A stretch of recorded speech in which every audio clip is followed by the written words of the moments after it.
Assalamualaikum warahmatullahi wabarakatuh. Perkenalkan, nama saya Dita Marlina, stambuk A351-19084. Video ini sengaja kami buat untuk memenuhi tugas mata kuliah manajemen pendidikan. Pada video ini terdapat 6 materi. Dan pada materi pertama yaitu tentang manajemen peserta didik. Dan di sini saya akan membahas materi pertama, yaitu tentang manajemen peserta didik.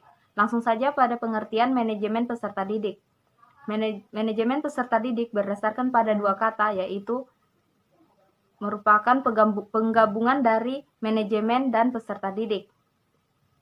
Manajemen sendiri dalam buku M. Manulang yang mengutip pada buku Encyclopedia de Social Science dikatakan bahwa manajemen adalah suatu proses dengan proses di mana pelaksanaan suatu tujuan tertentu diselenggarakan dan diawasi. Sedangkan peserta didik sendiri ialah orang yang mempunyai suatu pilihan untuk menempuh ilmu sesuai dengan cita-cita dan harapan masa depan. Manajemen peserta didik adalah penataan dan pengaturan terhadap kegiatan yang berkaitan dengan peserta didik, mulai dari masuk sampai dengan keluarnya peserta didik tersebut dari suatu sekolah. Manajemen peserta didik bukan hanya berbentuk pencatatan data peserta didik, melainkan meliputi aspek yang lebih luas, yang secara operasional dapat membantu upaya pertumbuhan dan perkembangan peserta didik dalam proses pendidikan di sekolah. Peserta didik. Tujuan umum manajemen peserta didik adalah mengatur kegiatan-kegiatan peserta didik agar kegiatan-kegiatan tersebut menunjang proses belajar mengajar di sekolah.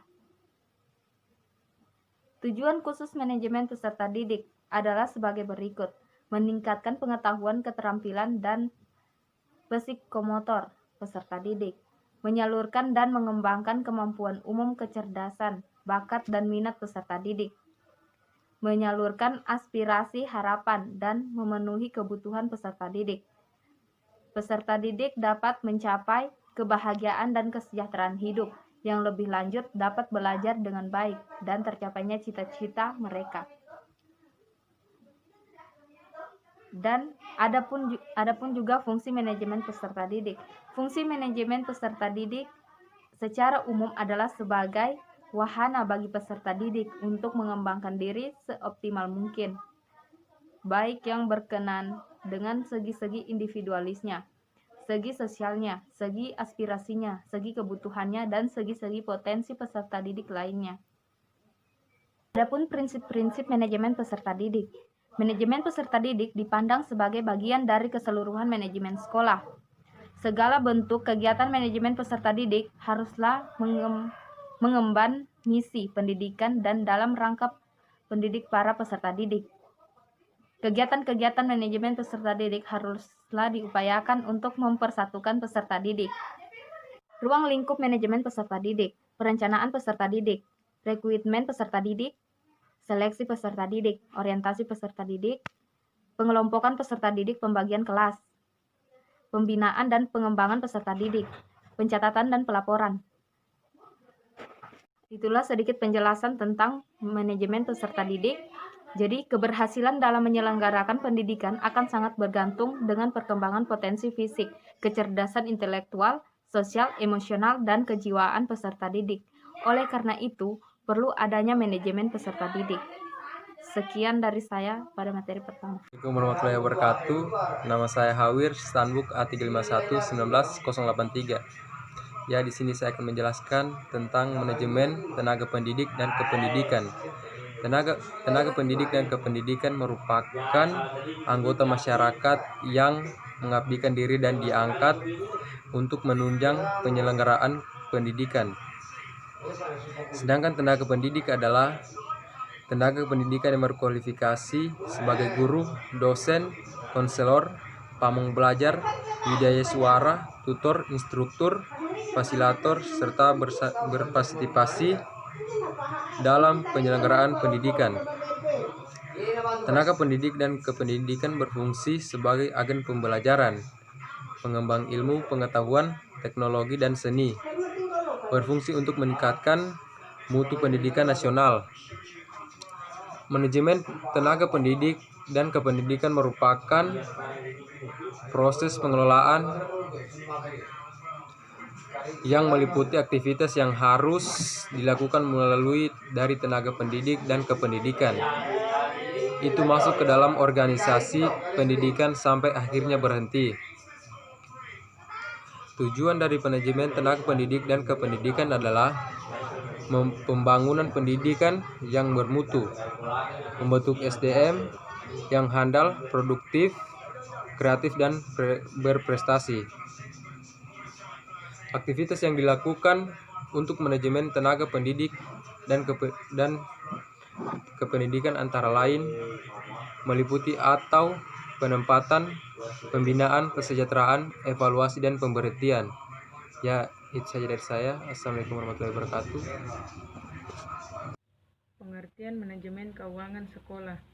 Manajemen keuangan adalah suatu aktivitas yang dilakukan untuk menentukan berjalannya kegiatan pendidikan sekolah.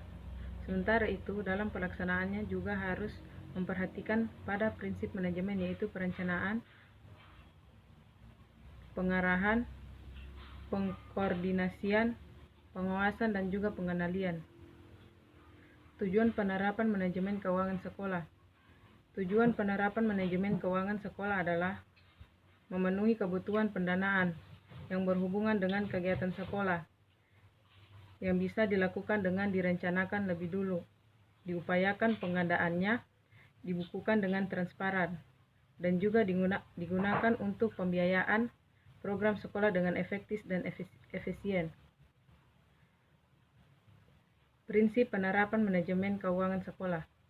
Dalam penerapannya, Anda juga perlu tahu bahwa manajemen keuangan sekolah tidak bisa asal dijalankan, tapi harus memperhatikan pada sejumlah prinsip yang berlaku, yaitu transparansi, akuntabilitas, efektivitas, dan juga efisiensi. Baik, di sini saya akan menjelaskan tentang materi manajemen sarana prasarana pendidikan. Sekolah merupakan sebuah aktivitas besar yang di dalamnya ada 4 komponen yang saling berkaitan. 4 komponen yang dimaksud adalah staf tata laksana administrasi, staf teknis pendidikan, di dalamnya ada kepala sekolah dan guru, komite sekolah sebagai badan independen yang membantu terlaksananya operasional pendidikan, dan siswa sebagai peserta didik yang bisa ditetapkan sebagai konsumen dengan tingkat pelayanan yang harus memadai.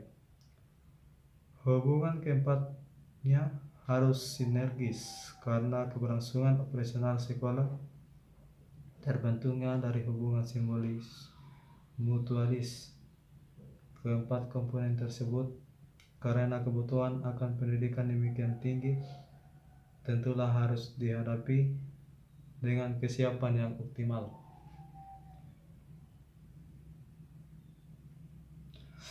Ada 4 fungsi manajemen. Yang pertama itu planning atau perencanaan. Yang kedua organizing atau pengorganisasian. Yang ketiga itu actuating atau pelaksanaan. Dan yang keempat itu controlling atau pengawasan.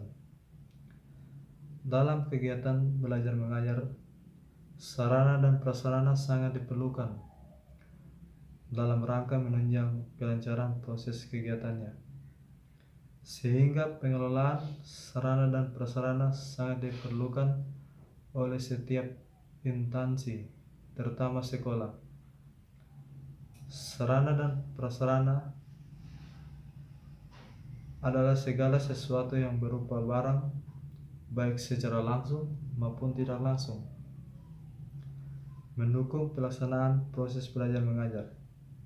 Sarana dan prasarana menjadi bagian penting dalam mendukung pembelajaran, karena tanpa adanya sarana dan prasarana sangat mendukung, maka proses belajar tidak dapat berjalan secara optimal. Oleh karena itu, Pengelolaan sarana dan prasarana sangat diperlukan untuk mewujudkan pembelajaran yang efektif. Manajemen sarana dan prasarana merupakan suatu kegiatan untuk mengatur, mengelola sarana dan prasarana pendidikan secara efisien dan efektif dalam rangka pencapaian tujuan yang telah ditetapkan. Dalam kesanap peristilaan pendidikan sering disebut-sebut istilah sarana dan prasarana pendidikan. Kerap kali istilah itu digabung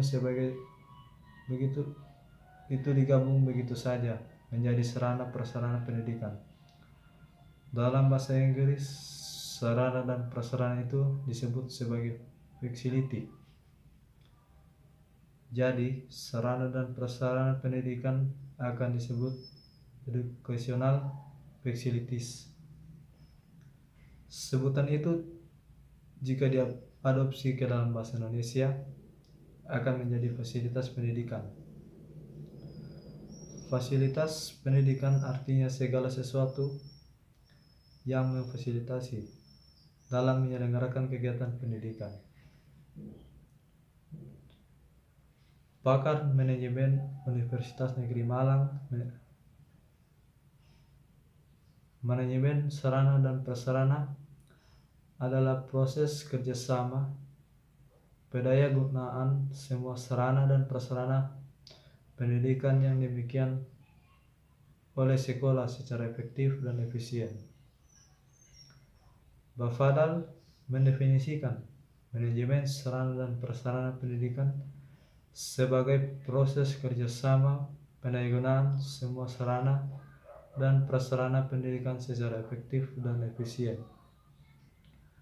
Dari beberapa definisi yang telah disebutkan sebelumnya, dapat disimpulkan bahwa manajemen sarana dan prasarana pendidikan adalah proses kerjasama pendayagunaan semua sarana dan prasarana pendidikan yang dimiliki oleh sekolah dalam rangka pencapaian tujuan yang telah ditetapkan secara efektif dan efisien.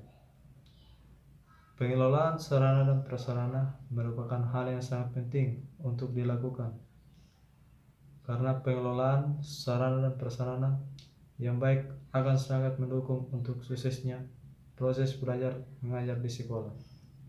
Demikian materi dari saya. Selanjutnya materi akan dilanjutkan dari teman saya. Assalamualaikum warahmatullahi wabarakatuh. Perkenalkan, nama saya Sri Salmayanti Stambuk A351 19074, Prodi S1 Pendidikan Geografi, Fakultas Keguruan dan Ilmu Pendidikan. Baiklah, di sini saya akan menjelaskan materi tentang manajemen hubungan sekolah dengan masyarakat. Adapun pengertiannya, hubungan sekolah dengan masyarakat merupakan suatu proses komunikasi antara sekolah dengan masyarakat untuk meningkatkan pendidikan dengan mendorong minat dan kerjasama untuk masyarakat dalam peningkatan dan pengembangan sekolah. Selanjutnya yaitu jenis-jenis hubungan sekolah dengan masyarakat. Yang pertama itu hubungan edukatif, yaitu kerjasama antara orang tua dan guru dalam hal mendidik anak muridnya. Yang kedua yaitu hubungan kultural, yaitu kerjasama antara sekolah dengan masyarakat dalam hal mengembangkan kebudayaan yang berada di lingkungan sekolah. Yang ketiga yaitu hubungan institusional, yaitu kerjasama antara guru antara lembaga yang satu dengan lembaga-lembaga yang resmi. Contohnya hubungan antara sekolah yang satu dengan sekolah yang lainnya. Selanjutnya yaitu prinsip-prinsip pelaksanaan hubungan sekolah dengan masyarakat. Yang pertama, integritas, yaitu informasi yang disampaikan kepada masyarakat harus informasi yang terpadu antara informasi kegiatan akademik maupun non-akademik. Yang kedua yaitu kemampuan beradaptasi, yaitu program hubungan sekolah dengan masyarakat harus disesuaikan dengan keadaan di dalam lingkungan masyarakat. Yang ketiga yaitu konstruktif, merupakan pihak sekolah memberikan informasi yang bersifat konstruktif juga. Selanjutnya Selanjutnya yaitu peran hubungan sekolah dengan masyarakat. Yang pertama, sekolah sebagai partner masyarakat di dalam melaksanakan fungsi pendidikan. Yang kedua, sekolah sebagai prosedur yang melayani kesan-pesan pendidikan dari masyarakat lingkungannya. Yang ketiga, masyarakat berperan serta dalam mendirikan dan membiayai sekolah. Yang keempat, yaitu masyarakat yang menyediakan berbagai sumber untuk sekolah. Selanjutnya yaitu faktor pendukung hubungan sekolah dengan masyarakat. Yang pertama, adanya program dan perencanaan yang sistematis. Yang kedua yaitu tersedianya basis dokumentasi yang lengkap. Yang ketiga yaitu tersedianya tenaga ahli terampil dan alat sarana serta dana yang memadai. Yang keempat yaitu kondisi organisasi sekolah yang memungkinkan untuk meningkatkan kegiatan hubungan sekolah dengan masyarakat. Baiklah, sekian pemaparan materi dari saya. Selanjutnya akan dijelaskan oleh teman saya. Assalamualaikum warahmatullahi wabarakatuh. Perkenalkan, nama saya Sarifudin Estolodo, Stambuk A351-19085. Baiklah, saya akan membawakan materi tentang manajemen kurikulum. Pertama yaitu saya akan menjelaskan terlebih dahulu tentang pengertian kurikulum.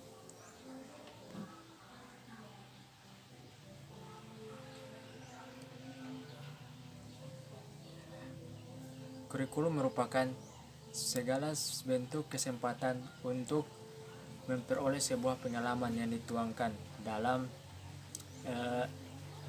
rencana-rencana pengorganisasian materi maupun metode yang digunakan dalam penyampaian materi serta sebagai pedoman untuk penyelenggaraan kegiatan pembelajaran dalam suatu lembaga untuk mencapai tujuan tertentu. Selanjutnya kedua tentang pengertian manajemen kurikulum. Manajemen kurikulum adalah sebagai suatu sistem pengelolaan kurikulum yang kooperatif, kompetitif, sistematik dan sistemik dalam rangka mewujudkan capaian tujuan kurikulum. Dalam manajemen kurikulum mendefinisikan tentang segala proses atau usaha bersama untuk memperlancar pencapaian tujuan pengajaran dengan titik berat pada usaha dalam meningkatkan kualitas interaksi belajar dan mengajar.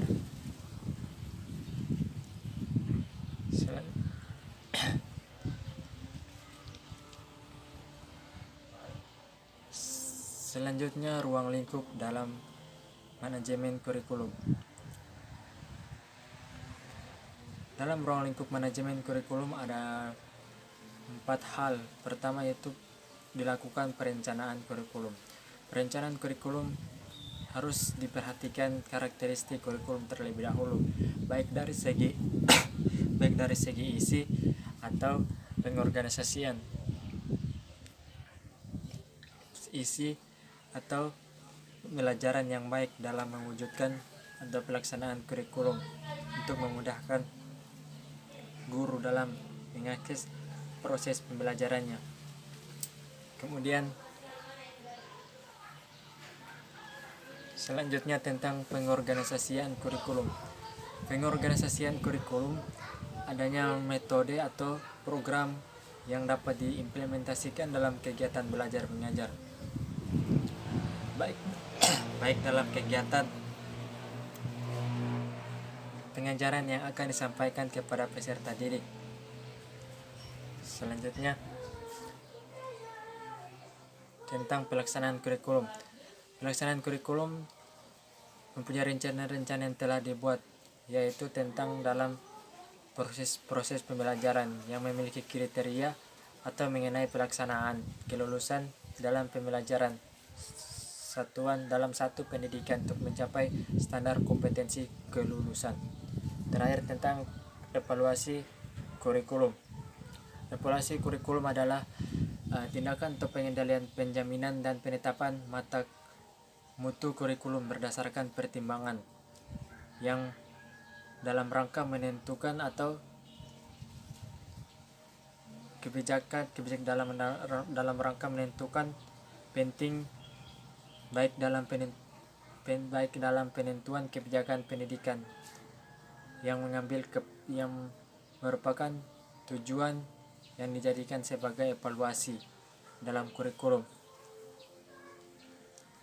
sehingga menciptakan pengembangan kurikulum dalam kehidupan masyarakat yang diperlukan atau dalam perkembangannya, yaitu iptek yang mempunyai perubahan atau kemajuan dalam pendidikan, dalam perubahan sistem pendidikan.